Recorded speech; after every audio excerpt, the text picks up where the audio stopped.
This time on Black Hills and Eastern Railroad, we're building and painting this HO scale Burlington Northern wheel car. Black Hills and Eastern Railroad, from the plains of the Sioux Empire to the heart of the hills. For a long time, I've been interested in building an HO scale wheel car.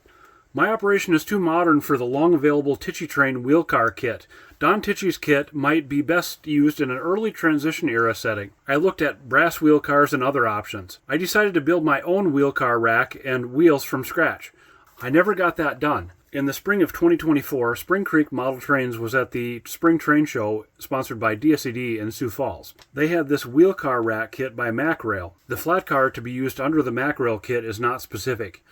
The only real requirement is that the Flatcar accommodates the rack and that it meets your expectations as a modeler.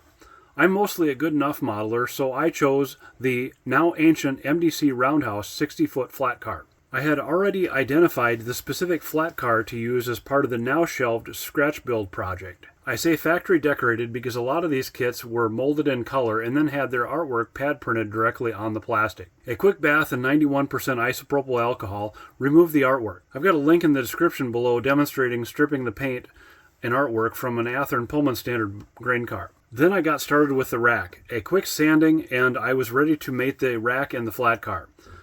More than a couple drops of CA and some clamps later, the car was beginning to take shape.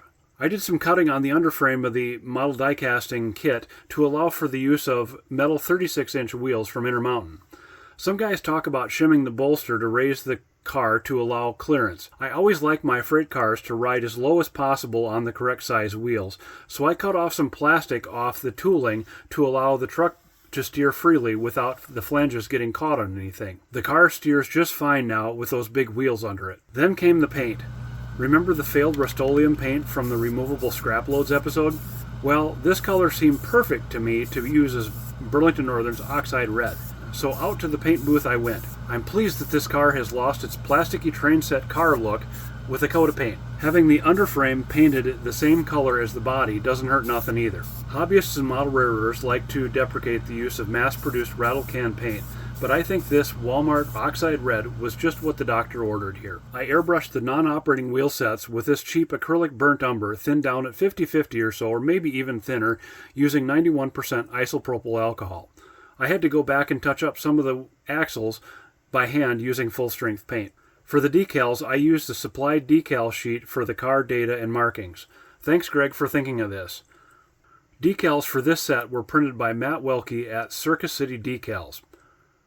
For the car's reporting marks, I used the numbers and letters from a microscale Burlington Northern caboose set. I used reference photos of BN cars that I found online for decal placement. What I ended up with is a general representation of Burlington Northern wheel cars rather than a specific facsimile of any specific car. The two-tier loading decal is prototypical. The fact that I decided to apply it in spite of only having enough wheels to cover one tier would end up being prophetic later in my process.